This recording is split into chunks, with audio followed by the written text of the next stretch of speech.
All right, welcome to Black Man Speak. I'm your co-host, J.R. Stewart. And I'm your co-host, Tommy Duncan. Welcome, ladies and gentlemen. It is Wednesday, and if it's Wednesday, it's Black Men Speak. That is true, and thank you to Liquid for providing our theme music, which I didn't realize Tom wasn't playing for a very long time. So hopefully we got that corrected. And if you haven't already, please like, subscribe, and share. When I say share, I mean tell other people about our show. Tom, this is the most informative, provocative, progressive talk show on social media, be it YouTube or any place else that the video may find itself on the internet.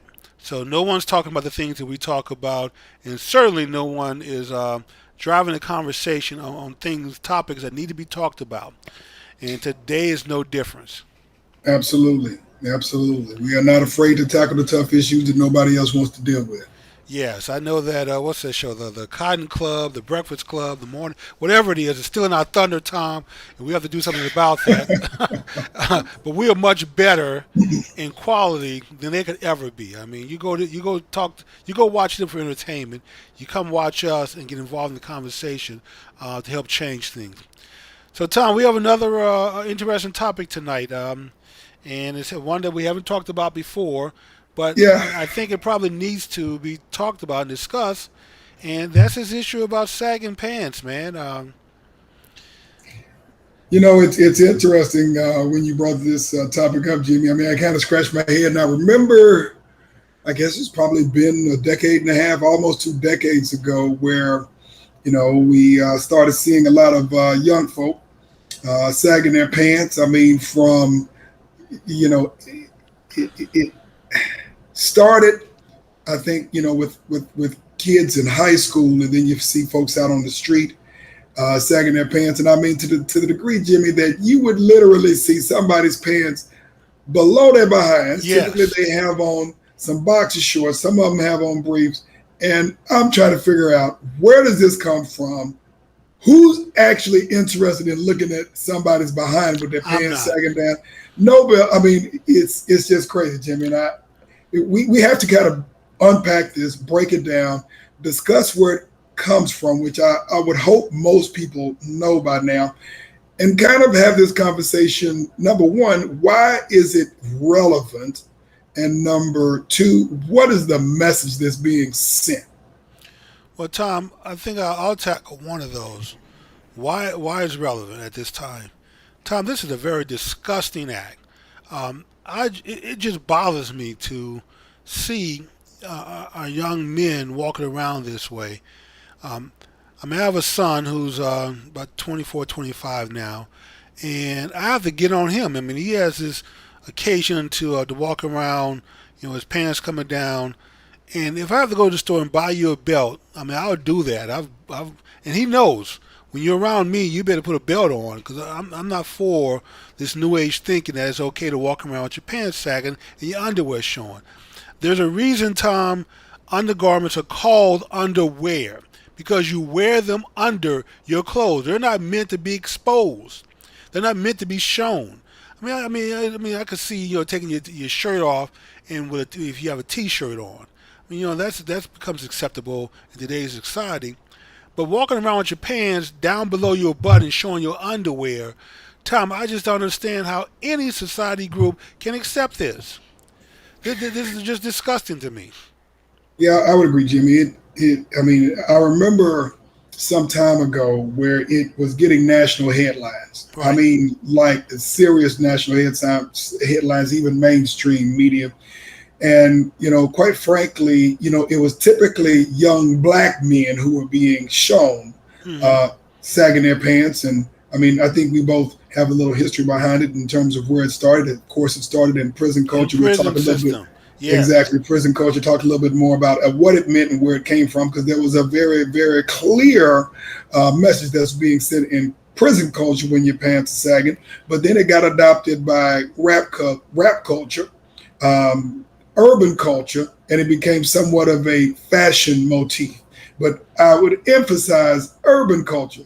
My concern and my question, and it still bothers me today when I see it in the airport, when I see it on the street. I could be driving someplace. You got some young man walking down the street. Every 2 or 3 steps, he has to pull up his Pull his pants. pants, yeah, because I almost falling Exactly. down.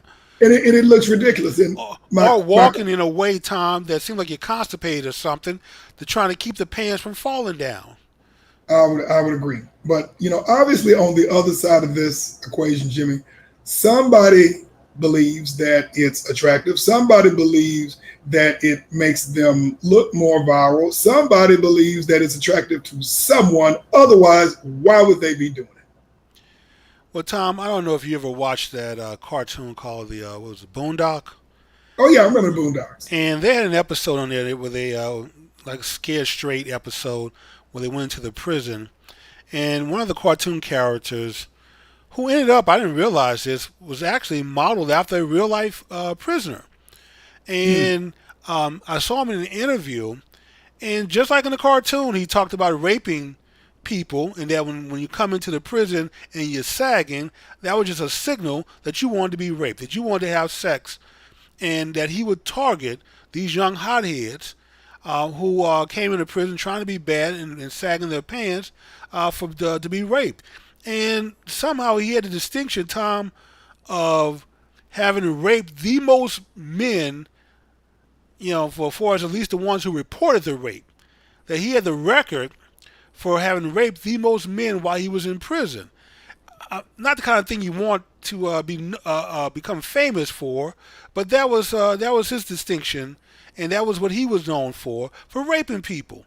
So it seemed like this whole sagging of your pants was supposedly a signal that you're advertising that you want to have sex.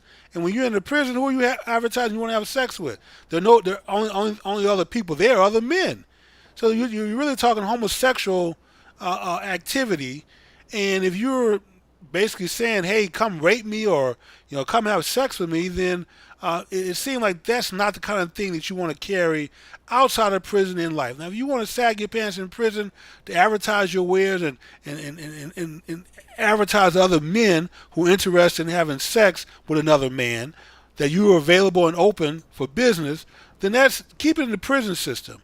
But somehow our young men, it sort of caught on with them, and they think it's cool, and it isn't. I mean, it's a very foul act, and we need to be someone need to be telling these young men, man, pull your pants up and put a belt on. There's nothing cool about this. Yeah, Jimmy, I would agree. And you go into prison culture, and it's a matter of survival. And so typically people affiliate with a specific gang, depending on their demographics. Depending on the environment that they're in. And so when you talk about rape in the prison system, in prison culture, a lot of it, Jimmy, is about psychological warfare. And so you talked about this guy who was bragging about how many men he raped. Right? Yes. Exactly. I mean, you think about that, some gay, but I mean, at the end of the day, it's about what he considers to be breaking someone, breaking them Right. psychologically. And so, I guess that gives him, more cred in a perverted way in the prison culture by saying that he has the strength and the power to break other men by raping them. Now, I don't believe that a lot of these young men, or even older men for that matter, who are sagging their pants are really thinking about this. But you're right, because those who typically were sagging their pants in prison, in that environment, are saying that they're available. Yes. And I'm not going to suggest maybe some of them are. I don't think that psychologically a lot of these brothers who are out there are really thinking about the psychological implications of what message you're putting out into the world. Not that you want to be raped by some other man, but when we've talked in past conversations on Black Men Speak and otherwise about the emasculation and the effeminization of Yes. Black men, and our image isn't typically controlled by media, controlled by our community, it's That's controlled by correct. other communities. And so you may think it's cool, someone may think it's sexy, someone may think it is an expression of their sexuality or their virility, but at the end of the day, it is reinforcing the emasculation and the effeminization, in my humble opinion, of Black men, even though they may see it as some way of expressing their virility and their manhood. Well, Tom, we've normally expressed our virility and manhood by popping out children that we can't take care of and raise. Oh, no, I'm not. I take that back. We can raise them. We can take care of them. A lot of men choose not to. But we had this whole, and I guess it's still going on, this whole toxic masculinity nonsense that they're putting out there. And I think you're right, Tom. I agree with you wholeheartedly. I think that this is centered around tearing down Black men. You're making sure that that they don't become too strong in society. God forbid they actually use a lot of their God-given strength and their character to do something positive, like become heavy hitters on Wall Street. Now, you don't see any successful people, Tom, that I know of, regardless of color, walking around with their pants sagging. I don't see multimillionaires. I don't see billionaires. I don't see industry chiefs of industry. You see a bunch of low-life rappers and people who follow them, unfortunately influenced by them, walking around with this nonsense. And it's not a good look, Tom. I personally, in my business, I would not hire a person who walks around with their pants sagging. Really, if you walked into the interview and didn't have a belt on, even if your pants wasn't sagging, you better have some suspenders on. Because if not, you may as well just make a U-turn and walk right back out the door. You won't be considered. I would not put up with that type of nonsense from employees in my business. And I'm thinking that maybe, just maybe, there are some other people that feel the same way. So when I hear people say, I can't get a job, I can't find a job, no one would hire me, maybe, Tom, we need to start looking at the way we present ourselves, and how we go in and ask for a job. And when we're trying to sell our time and services to someone else, are you walking in with your pants sagging? True, true, Jimmy. I mean, branding Branding, and yes. your branding and your image does matter. And as it pertains, I quite frankly, I don't know. I certainly hope that these brothers who are out there sagging their pants aren't representing that way when they're trying to, one, get a job, or two, build a business, or trying to get access to capital for that. Because short of someone with a great deal of power and control within their own subculture, in their own community, who's going to be the purveyor of that, good luck with that. But with that being said, I mean, unfortunately, for a lot of our young men in particular, and that's what you and I both have a concern about, is that part of it is about a look. And I think every generation has had its own fashion subculture that made them look cool. For a lot of younger people and even older people for that matter, it's very important for them to fit in. But if you want to fit into a culture that is delivering a message of power, that's delivering a message of intelligence, that's delivering a message of strengthening and building your own economy. I mean, if you want to be focused and if you want to be known for something, to our prior conversations, be known for being a great father, being known for building great institutions, be known for building your economy, for helping other people. And Right. that's not to say that just because you look a certain way, you dress a certain way, doesn't mean that you're doing that. You are. But at the end of the day, if you're trying to bring crowd influence and crowd appeal, be manly. Right. Well, Well, Tom, I have another aspect to that I want you to speak on also. In today's age of cancel culture, do we have someone on a chat line, phone line? No. Oh, okay.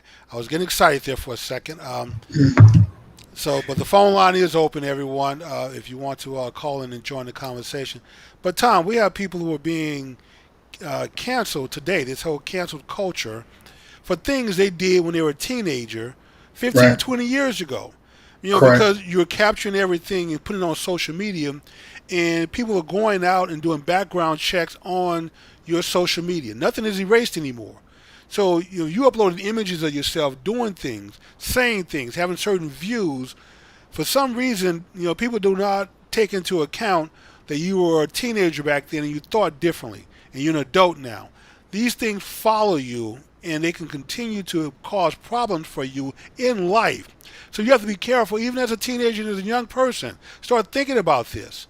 That, hey, how is this going to affect me 20 years from now, 30 years from now, when I'm trying to, get my life together, raise a family, provide for a certain quality of life, and then have that jeopardized by someone labeling me as a gangster or a thug or someone who walks around sagging their pants because when I was 15, 16 years old, that was the look I was sporting, and I have all these pictures out here. Yeah, I would agree, Jimmy. And for what it's worth, when you are controlling your own destiny, when you have enough economic capital, when you have the type of power and influence that you can make your own decisions, or more importantly, you can influence your community and the people around you, then your mind changes. The way you represent yourself changes. And quite frankly, with a few exceptions that are still out there, Jimmy, the way that you represent yourself is going to evolve and it's going to change. And so quite frankly, I think it comes down to a lot of these folks, and we're talking about brothers in particular, so let's Correct. keep it there. We're really are not thinking about the implications of what they're doing. The same thing when you have young sisters who are out there, they're repping themselves a certain way, Correct. whether they're showing practically more skin than they do have clothes on, or if they are representing themselves in such a way that makes them quite frankly look unfeminine at all. They don't understand 10, 20 years how this may potentially impact them. But if you are trying to influence your community, your family, trying to influence the world,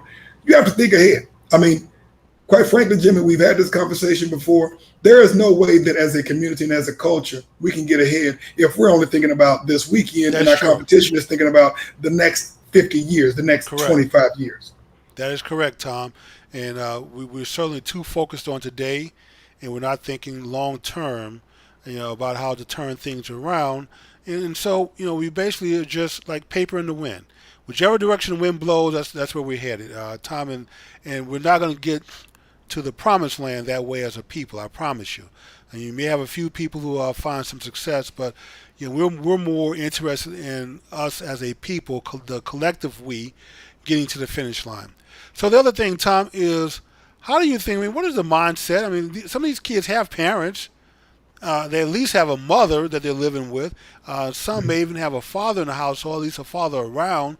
But you may have uncles. I know there's some male somewhere.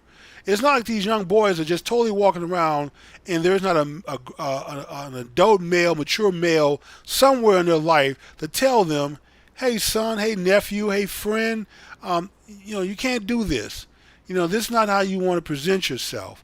And so there are some adults who see these young boys walking around this way and somehow are not saying anything, Tom. There's just far too many of us silent about what's going on. The churches, community leaders, civic leaders.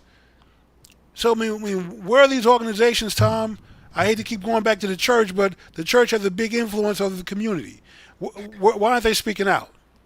Well, I think that we're dealing with a couple of different issues here. Quite frankly, we have reached a point where a lot of times the parents have stopped parenting. They're trying to become their children's friends. I don't know when this started, Jimmy, but when I was growing up, parents, you did what they say. But we've reached a point where parents have allowed mass media to raise their children. Parents have allowed athletes become the overwhelming influence on their children. Nothing wrong with being an athlete. Parents have allowed the music community to Yes. influence and set the bar for their kids. A lot of times, Jimmy, parents and adults are afraid to talk to children. They're literally afraid of them. To talk to them because they're afraid they're going to get cussed out. Afraid they're going to get jumped on. They may be packing or whatever it is. So it's a problem. Well, Tom, back in our day coming up, when you were disrespectful, in your look or your verbiage or your actions, it didn't matter how the disrespect manifested itself.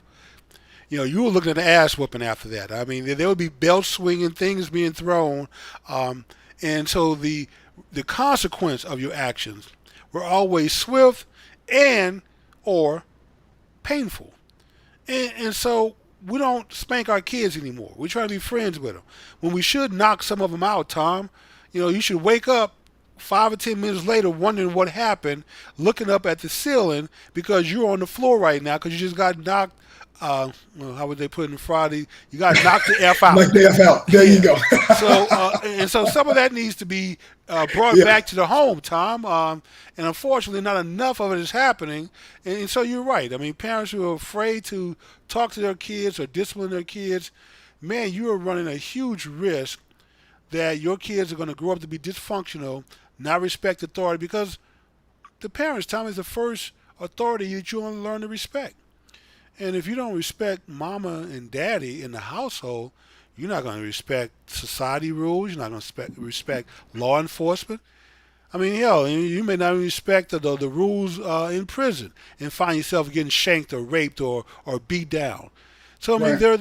there are consequences for not being able to comply with rules. And if you've grown up that way with that mindset that you don't have to comply because no one ever forced you, well, society has a way of eventually, Tom, and even society can be very lax in their rules, but eventually they get tired of dealing with you and they throw you in prison. They'll give you a few chances, probation here, let you off with a life sentence there, but eventually you keep it up, they're going to put you in prison for a very long time.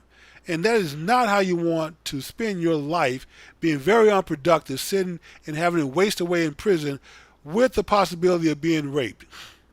That's true. And, again, in my opinion, a lot of this begins and ends with a strong male father figure in the household who draws the line, who ultimately really builds the identity and the image of young black men who are growing up in the household, and quite frankly, for that matter, young women. Because quite frankly, Jimmy, when you see strong black father figures in the household, you don't really see this stuff. You don't really see this stuff. I mean, it gets nipped in the bud very early. They have control over their children. But that means, Jimmy, that we have to have families. Right. The father may not always be in the household, but the father always needs to be in the life of their children on a regular basis. True. Ideally speaking, you need to have the mother and the father in the same house. For whatever reason, if that's not the case, for our brothers out there, if you have children and you're not spending the time with them, you only have a certain amount of time to do that. And you have to remember, a lot of us don't think about this, but nobody cheats life without dying. And at some point in time, Father Time always wins, Tom. That it battle. will catch up with you. And quite frankly, if you are not spending time with your children, they're going to grow up, they're going to mature, you're going to get old. And at the end of the day, that is not a good look when you get old and you need someone to support you and take care of you. And you've not made the investment with your own children. And so this small thing that we're talking about, which is what I would consider to be somewhat dysfunctional behavior, because if we're spending more time building families, building communities, building businesses, building industries, and building institutions, all of this stuff flies by the wayside because we have our minds focused on the things that are a lot more important than misrepresenting ourselves in terms of how we're presenting ourselves. But as it pertains to our subject for the day, the sagging pants, it's still out there. I'm hoping that it is coming to a very swift close, especially for our young black men, because quite frankly, they know not what they do to themselves, and they represent the entire family. And they may not, quite frankly, really care, which is okay. But at the end of the day, that's what they're going to show. And until we control mass media, until we control the institutions that build and shape our communities, these are distractions that we can't afford to deal with. That's true, Tom. Can't afford. I mean, we have enough problems to deal with than waste our time on nonsensical type issues. And this is one, Tom, that don't even make sense to me. You know, that why would a straight male model themselves after some activity or behavior that was intended for the homosexual lifestyle? And I'm not passing judgment on the lifestyle. That's not what it's about. But I just don't understand why, you know, if putting your hand behind your or waving your hand a certain way or some symbol was a signal that you are open for homosexual activity, sexual activity, then why would a straight person do that? There's nothing cool about that. It wasn't even intended for you. You know, if you're not part of that community engaging in those activities, then don't do it. I mean, pull your pants up, put a belt on, make yourself look respectable in the long run. Little things, Tom. You know, hopefully, maybe that would help build strength of character and self-esteem in our young men. Absolutely. Our men, including ourselves, have to be focused on building and strengthening the Black community. Yes. And that starts with family. That starts with family. That reinforced by economy. That is also building a strong spiritual foundation. We talked about that a couple of weeks ago when we talked about the foundation of building strong men and strong boys in particular. So that's where we have to focus our time, our energy, and our economy on. Again, I can't say that we're going to influence anybody one way or another as it becomes to this particular fashion faux pas, I'll call it. But for those brothers who are out there who are going someplace in their life, we have too many battles to fight to be focused on this. And, you know, quite frankly, Jimmy, the emasculation and the effeminization of the Black men is something they probably weren't thinking about when they were doing this. But at the end of the day, we've got to destroy that image of Black men, and we have to build it up. And that starts with you and me. And that means that you and I, Jimmy, and other brothers out there who are listening, have to speak up, Tom. Set the example. Have set the example, but don't be afraid to have the conversation. That's correct. When you see it. And so, Tom, and unfortunately, a lot of our young people don't understand the process at work here. And unfortunately, places like the channels like that Breakfast Club, you know, whatever they call themselves, they don't talk about this. You know, I wish they would tackle some of the issues that we deal with. So we're trying to rescue our people, and they're out trying to entertain folks. And we have far too much energy devoted to entertainment, and Tom, not enough focus and energy placed in turning our situation around. We have to stop letting other people distract us. This is a distraction, Tom. This was designed to keep us down. And unfortunately, our young people don't understand what's at play here. You know, you have other people trying to keep you down on purpose because they don't want you competing with their kids. This is about group survival. It's not necessarily about racism. You know, yeah, they may like you, but still in the end, you know, everybody wants their kids to be the one that gets ahead. And when you have limited resources, time, and limited opportunities, well, if I can sabotage your kids and keep them from competing against mine, then that inadvertently I really helping my child get one step further. That's just less competition. So now I can focus on those Asian kids that you don't have to compete with. Exactly. And if you're going to be competing, you need to be competing on that realm. That's true. Competing for power, supremacy, and your competitive advantage for the next 25 to 50 years. That's what you need to be focusing on. That is true, Tom. That's where our focus is to be. Hey, Tom, we're running up on the clock now. All righty. This was a 30-minute scheduled show, and we're right at that. So do you want to go ahead and close us out with a prayer? All right. Dear gracious Master, we come before you this evening, thanking you for bringing us back to this place, Father. We thank you for creating each and every one of us in our unique set of talents and capabilities. We thank you for bringing us together as two men, as two black men, as two focused men. We ask that you would help us continue to provide the message, Father, that you want us to speak, that is going to serve your will on earth. Father, we ask that you can help continue to build our families, our communities, this great nation, Father, and this entire globe. Father, we ask that hopefully that there is something that we have said today that may be of benefit to someone, that it may help someone, that it may get someone focused on their right priorities and their right mind. Father, we thank you and we praise you. And in everything that you do and say through us, we now bow to you. Amen. Amen. All right.